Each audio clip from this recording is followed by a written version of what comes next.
Donc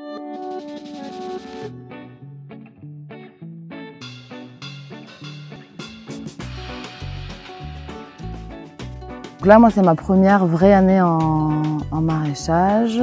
Et donc, je fais du légume. L'idée, c'est de faire du légume diversifié. Donc là, on a 3 hectares. Moi, j'en cultive pour l'instant 1600 m² en plein champ. L'an prochain, je vais avoir 800 m² de serre en plus. On a fait 500 mètres de haies. Et on a planté pas mal de fruitiers et d'arbres dits améliorants. Donc en fait, les 3 hectares sont pas mal occupés entre le maraîchage, la zone de verger, une zone plus forestière. Donc on a créé un petit marché sur le village l'an dernier. Il y a des précommandes via Cagette. Les gens viennent chercher ce qu'ils ont commandé et en fait, il y a souvent des choses en plus. Donc ça fait un peu petit marché. Donc ça, c'est mon premier point de vente. Et puis là, depuis cette année, je vends à une Biocoop à Villefranche-Lauragais et à 2 magasins d'épicerie, magasins de producteurs. Moi, j'ai des études plutôt en écologie avec un BTS gestion et protection de la nature, une licence en géographie et un master plus, je me rappelle même plus de l'intitulé, mais un truc plus agronome. Et donc suite à quoi j'ai intégré la coopérative Rhizobium où j'ai travaillé quelques années. Donc là j'étais écologue. Et en 2017 j'ai arrêté ce travail, mais sans trop savoir ce que je voulais faire. Mais quand même avec l'idée que la paysannerie ça m'attirait, notamment parce que j'avais passé toutes ces années au contact de paysans. Donc je suis allée faire la formation de Sainte-Marthe en Sologne et là ça fait un peu déclic que je voulais devenir maraîchère.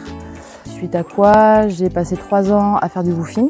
Je me suis formée comme ça et on a mis ensuite 2 ans à trouver les terres. Je me suis installée donc au 1er janvier 2021. Oui, il y a plein d'acteurs qui m'ont aidé. Bon, l'ADR, ça c'est sûr. Je pense pas que j'aurais pu m'installer sans l'ADR parce que vraiment ils sont là pour répondre aux questions. Enfin, on passe notre temps à avoir des doutes et eux ils ont des réponses et c'est vraiment chouette. Mais c'est l'idée de savoir que quand on a une question, on peut la poser à quelqu'un et qu'on aura une réponse de quelqu'un qui connaît aussi les petites structures. Parce que la chambre, ils ont aussi ce rôle-là, mais ils connaissent beaucoup moins les petites fermes. Quoi. Je suis passée par le PAI. En fait, moi j'ai fait une demande de DJA là récemment. Donc forcément, j'ai fait le fameux 3P. Il y a fort longtemps, je pensais m'installer sans aide. Et puis, en fait, c'est déjà un métier qui est dur et qui rapporte pas beaucoup d'argent. Donc, j'ai demandé toutes les aides que je pouvais. Donc, il y a eu le département. Il y a la région Occitanie qui a une aide qui s'appelle le pince installation. Là, il y a la DJA, donc qui est la grosse aide à l'installation. Ça a été beaucoup plus long que prévu. Déjà, moi, j'avais pas prévu de mettre 2 ans à trouver des terres. Ça, je m'étais dit, tu vas y travailler nuit et jour et en 6 mois, tu vas trouver. Et bon, finalement, 2 ans, visiblement, c'est pas si long. Il y a des gens qui mettent beaucoup plus de temps que ça. Il y a des gens qui trouvent jamais. Mais l'accès au foncier, ça a vraiment été le truc super dur.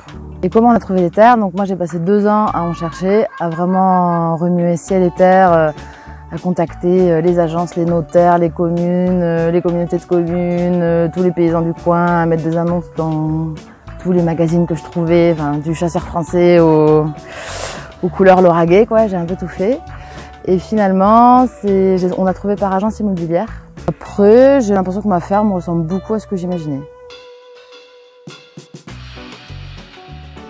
C'était donc le programme qui s'appelait Passerelle paysanne et donc qui m'a permis d'aller passer 2 mois chez un maraîcher.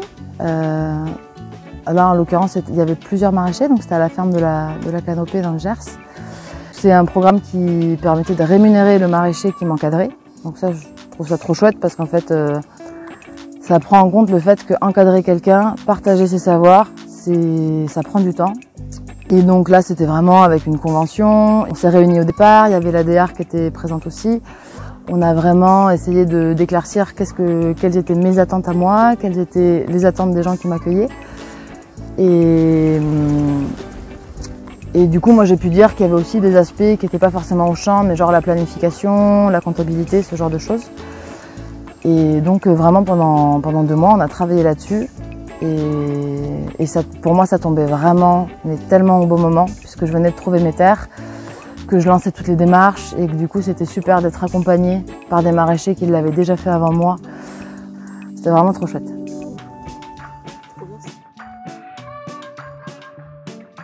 Enfin, pour moi, être paysan, c'est un peu être écologue.